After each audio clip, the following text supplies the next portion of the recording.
All right, everybody, welcome back to another episode of the What's Poppin' podcast. I'm your host, Josh Ho, and with me, as always, is my co-host, Max Garcia. How are you, Max? Josh, I'm doing fantastic today. How are you? I'm good. How was your Thanksgiving break? Thanksgiving break was awesome. I had a lot of fun. How was yours? It was good. Over the weekend, we got to catch a movie, actually. Yeah, we got to catch Knives Out, the detective movie of this year, the murder mystery of 2019. Indeed. And we're here to talk about it. It's been making a lot of money, actually. This is the first week it came out. It made $40 million.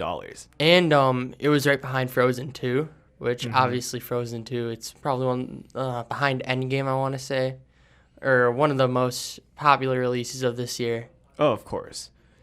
It was bound to be a smash hit. Yeah. But Knives Out was kind of a surprise, making that much money for like an original property. Yeah. So I'm excited to get into it. It was an exciting movie. Really exciting. I liked it. I liked the story a lot. I liked how it was paced. I really liked that. Pacing is one of the most crucial parts of a movie, in my opinion. And the pacing was fantastic.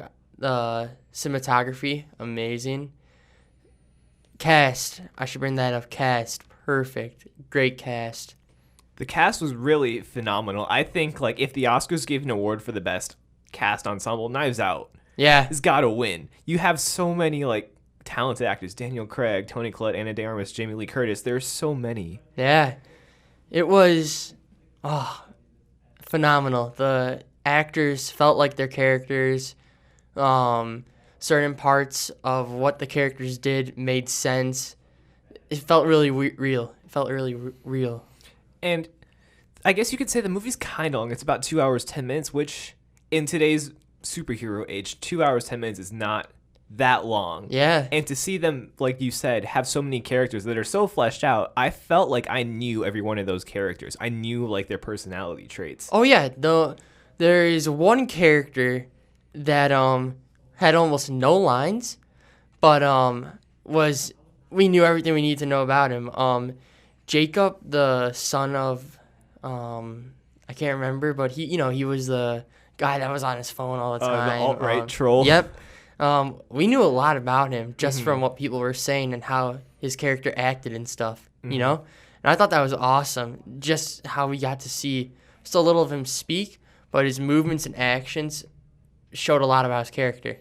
Agreed, 100%. It's really cool seeing them interact. Now, I thought about it, and as I was watching it with you, I'm like, this is the perfect Thanksgiving movie. You picture a Thanksgiving dinner, the family comes together, they're having their arguments, it gets kind of awkward, it gets kind of heated, and that's what Knives Out was, basically. The whole family gathering at the house. Oh, yeah.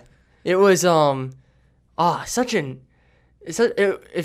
we were still on Thanksgiving Day break, and this came out during Thanksgiving Day break, I would 100% recommend it for Thanksgiving Day break. I still recommend it 100%, but if you had the chance to watch it over that course, you should have watched it over that course. 100%. Like, the twists and turns were so engaging. We're not going to spoil it yet. This is our no spoilers section. We'll let you guys know when we're going into our spoilers. But without giving anything away, there's so many twists and turns. You don't know where it's going. No, it can go in so many routes because of how many routes they lay out for you. Not going to spoil anything like you said just yet, but they put certain routes for certain characters, and it just goes any direction it could have gone. It can be like, what if he did it? What if he did it? What if he did it? But we obviously know who did it, obviously, but we're not going to talk about that just yet. It's really cool how they have, I believe the tagline for the movie was like, any of them could have done it.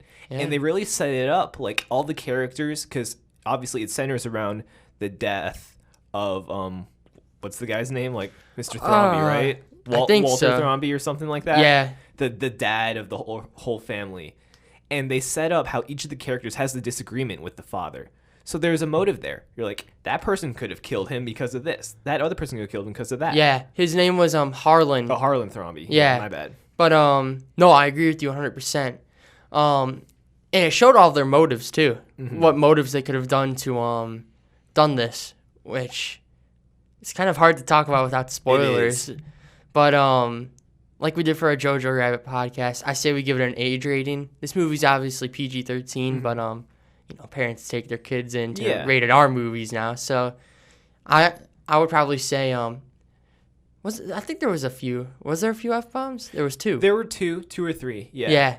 I would probably give it a 11 and 12. 11, 12. Yeah. I'd say the PG-13 rating is fair. Comparing it to Jojo Rabbit, I'd say it's a bit more mature than Jojo Rabbit. Just because Jojo Rabbit's from the perspective of a kid. This one's more, not for adults, but I feel like teens and up. Yeah, 100% agree. I think now's a good time to get into the spoilers of this movie. Yeah, so this is the spoiler podcast or spoiler section of the podcast. If you haven't seen the movie, do yourself a favor, bring your whole family, see this movie, and then come back to the podcast where we're going to do a in-depth discussion of the themes and just the whole movie in general. All right, so spoilers in 3, 2, 1. So the first spoiler I want to go over is who did it, and Ransom was the one who committed the crime, who basically killed his grandfather and set up Marta to play the victim who she thought she did it, and I thought she did it for the longest time. But no, the way they pulled it off of showing how Ransom did it was cheesy, but also very smart at the same time, because he switched the medicines, but Martha gave him the right medicines, so Ransom couldn't have gotten in trouble because Harlan did kill himself technically. It was suicide. It was a double switch. Yeah. Marta thought she switched it, but Ransom switched it originally. So Marta was being a good nurse and gave Harlan the actual right medicine. And I just found it was really inventive in its structure, how it showed you the events that happened, but it's like little puzzle pieces. And they show you the same event from 2 or 3 different perspectives. Yeah. And they tell you, or they lead you to believe that Marta killed Harlan halfway through the movie. Yeah. And it's kind of like she's living on the run for the second half of the movie. And like, I've never seen a mystery movie do that. Yeah, I've never seen a mystery movie make the audience believe that that this was the killer halfway through the movie. And those are some of the most entertaining parts of the movie. Just seeing how she thinks, how she acts, what she does. That was really entertaining. And then like I was saying before, there could have been multiple motives for the killing of Harlan. Like, for instance, Morris, played by Don Johnson, how he was cheating on his wife. And the husband was, not the husband, Harlan was going to give a letter to, I have to look at their names just because I was so invested in the movie that, right? Yeah, it's a lot to keep a track. There's a lot of, not necessarily main characters, but there are a lot of characters you have to put in consideration for this movie.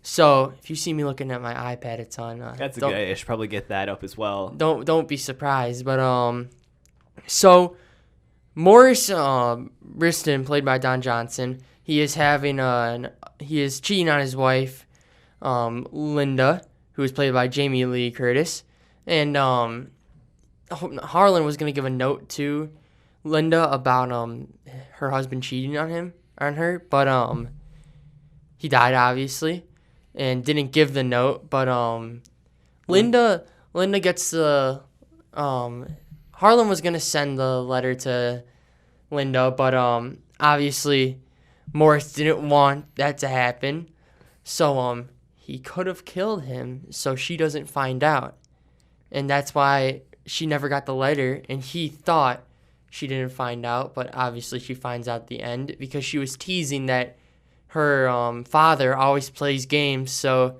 she lights the paper, or I think she was going to light it on fire, but then she puts it over a lighter, and the text starts coming in, and we see like, oh, he is so busted. So that happens with those two. And then it also could have been Joni because of her daughter, Meg, going into college and Harlan not paying for the college bills anymore. It could have been her so she can get part of the will. It could have been anyone just for the will. It could have been his son, Walt, who was a part of his publishing company for his books. He could have killed him because his father was laying him off. Yeah. It could have even been Marta. It could have been anyone. It could have been anyone, and that's what just makes it so intriguing. You're on the edge of your seat for the whole time. Once we figured out that it was Marta who did it unintentionally. Yeah, quote unquote did it. Yeah, when I saw it with you, you kept leaning over to me and you're like, "Oh, she's screwed this time." Yeah, I did. There's so many times you're like, "Oh no." I kept leaning over to him. I'm like, "There's no way she's gonna pull through with this. There's no way, no way." And then next thing you know, when Ransom gets in that car, I'm like, "That's it." And I'm like, I really thought the movie was gonna end just right there, and I was like, "It's probably been 2 hours already. It's over. Yeah, it's done." And they keep pulling another left turn on you. Yeah. It's really cool how they did Ransom pulled a left turn on all of us. Like, in my opinion, he was my favorite character, if not the best character portrayed in this. Because he didn't show up until half of the movie later. But at that other half, oh my God. Chris Evans did phenomenal. Like, you would expect him to be a good superhero good guy because of him playing Captain America for so long. He's a good villain. He's a good villain. Like, you were telling me after the movie, look at his role in Scott Pilgrim versus the World. Yep. He has that sort of, like, jock confidence that, like, you kind of love him, but you kind of hate him. Yeah. And that's perfect for a compelling villain. Because I kind of felt for Ransom in the movie, kind of like, they said he was the black sheep of the family. Imagine, like, being that young member of the family that everyone hates. Yeah. And what that's got to do to you. So I felt for him a little bit, even though he is truly a jerk. Another character I liked, or characters I liked, were the detectives. There was, I'm gonna butcher his name, Detective Benoit Blanc. Yeah, Benoit Blanc. Amazing. Probably my second favorite character. He was funny, he was smart, and he was played really well by Daniel Craig. And just his I guess sidekicks, you want to say, they were also really fun. You know, the one officer detective who was the nerd for Harlan's books, and he was like referencing them all the time. I was his lines were so funny. I was like, I like this guy. Trooper Wagner was his name. Yeah. I really liked him. That was just the side characters were played off really well. Like, oh my God, it was good. That's what I think this movie, you can rewatch it from the different characters' perspectives and learn so much more about it. That's why, because when I saw it with you, it was my second time watching the movie. I watched it from different perspectives. You can see the motivations of the characters and how they're feeling. Yeah. And that's what makes, when they read the will, that was like... Oh, when they read the will? That was so funny. You know, in my mind, I was like, yeah, it's probably going to go to all of them. Mm-hmm. But then I said as a joke, like, wouldn't it be funny if you just gave it all to Martha? Marta, and then she's the guy reading it, he's like, and it goes to Marta. I'm like, oh crap, I was right, no way. And then was it Linda was like so upset, and she's like, get out of my house. Oh, but then they're like, wait, and then the guy's like, the house belongs to Marta. Yeah. Something's got annoying though for me, like that scene was just getting me frustrated because I was like, just give her the house, just let it go. And then you could see a side of that family that you wouldn't see just not watching the movie before that. When they're in that room while the will is being read, you can tell, like, oh crap, this family's ruthless. They're just going at each other's throats. They're in it for the money themselves. They don't care about the family. Oh no, they didn't at all. They're just there for the money. And that's when I was like, oh, it's all for the money, of course. But there wasn't really that many things that didn't work for me. Like, everything went perfectly. It flowed perfectly. I'd have to agree with you on that. I think this is one of those movies where everything just comes together. The director, Rian Johnson, he's been controversial because he directed Star Wars: The Last Jedi, which I personally hated. Now, here's the thing with movies like that, it just probably wasn't up his alley. Like, the Star Wars franchise wasn't up his alley. Like, that's not a genre he's good at, you know? But mystery movie, he's good at that from what I've seen so far with this. Definitely. I think he was at the top of his game. He knew exactly the story he wanted to tell. He got the perfect cast. Yeah. Oh. To make the movie. I will talk about this cast for as long as I need to. Such a good cast. And such good actors, too. Mm-hmm. But, you're the guy that goes over this, not me. Do you think it deserves any awards? What do you think? Awards. Now, here's the thing. I keep a running tally of the movies I've seen this year. I've probably seen about 40 in theaters, and I put this movie at number 10.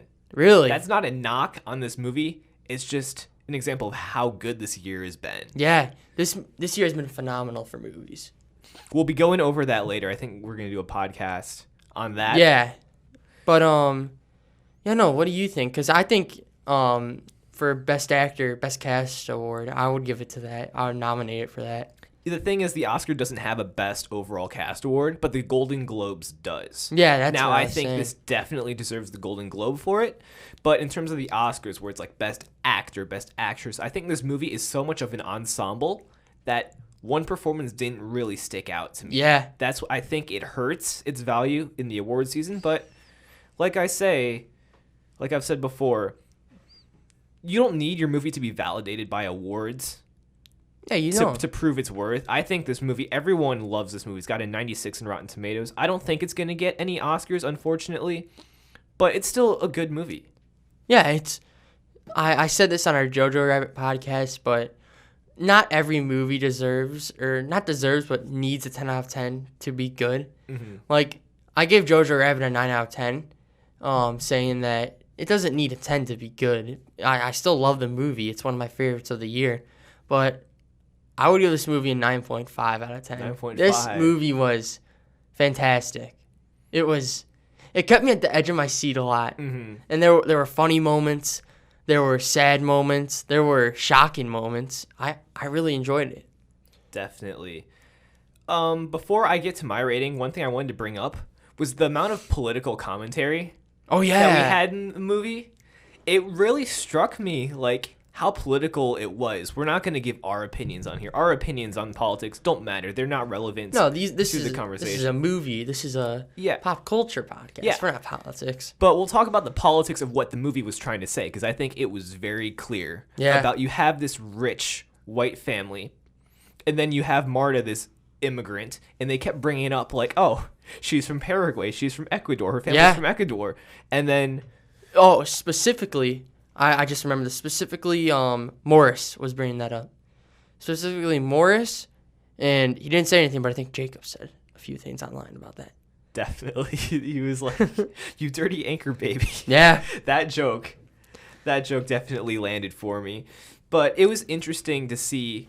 It kind of reflects the whole immigration crisis in America at this time, and how the house was kind of like a metaphor for America itself. Yeah. The family, the Thrombies are like, get out of my house. This is my house, you know? But Marta is a hard worker. They always said she's a hard worker. Yeah. Right? And then, of course, when they don't get anything and she does, they get ruthless. They get really like upset, blackmail ruthless. And that's when I draw the line. Like, yeah, threatened to, like, report Marta's mom to immigration services. Exactly. So you kind of see like that metaphor blend into the reality of it. And that's what I think makes the ending shot so powerful. The ending shot, okay, I can't remember if it was Harlan holding the mug. Was it Harlan? At the beginning? Yeah. I believe it was. And you could see all the things on there. It was my house, my rules, my coffee. Yeah. So it said all of that. And then the final shot, Marta is holding the mug, and she's covering up everything except it says my house or my home. Because what did you think was going to happen at the end when the family's like, okay, Marta, it's yours. You're going to give some of the money to us, right? I really thought it was going to be a montage of her giving the money to them. Mm-hmm. Nope. And that was probably my favorite scene of the movie. Definitely my favorite scene of the movie. Just seeing that shot, like the metaphor, basically, if you want to call it that. It was perfect. It ties the bow on the whole movie. And the shot that sticks out to me, besides that ending shot, which is probably my favorite shot in the movie, the shot that comes right before that, the slow motion, you see the whole family turn around and look up, and you just see the horror on their face. Yeah, it's like seeing a superhero come up, but instead it's the supervillain. That's not the supervillain. It's just the girl that deserves the money, in my opinion, deserves the money. Oh, I'd agree with you 100% on that. Getting back to my rating, I'd think I gave it a 9 out of 10. Yeah. Just because it's so good. I don't think it's not one of my 100% favorites. That's what I reserve the 10 out of 10 for. Yeah. But I don't see anything they could have done better. Right. It didn't speak to me like super deeply or personally. It was just entertaining. It was well made. It said what it needed to say, so I'm going to give that a 9. Exactly. I agree 100%. Mine's still 9.5 though. 9.5. But no, that's really all we have to say about this movie. Go watch it. Phenomenal movie. 2019 is coming to a close, so might as well go out with a bang. Oh, for sure. As we wrap up here, did you want to go over our social medias real quick for the audience? Social media, go follow What's Poppin, the Howl Network. Same thing for Twitter, What's Poppin, the Howl Network, or THN for both of those, to shorten it out. Go watch our Jojo Rabbit review if you haven't seen it already. Give this video a like. Maybe subscribe to the Hersey Dispatch. That'll help us a ton. Help our companions as well. But no, that's all I have to say. All right. Thanks, Max. No problem, Josh.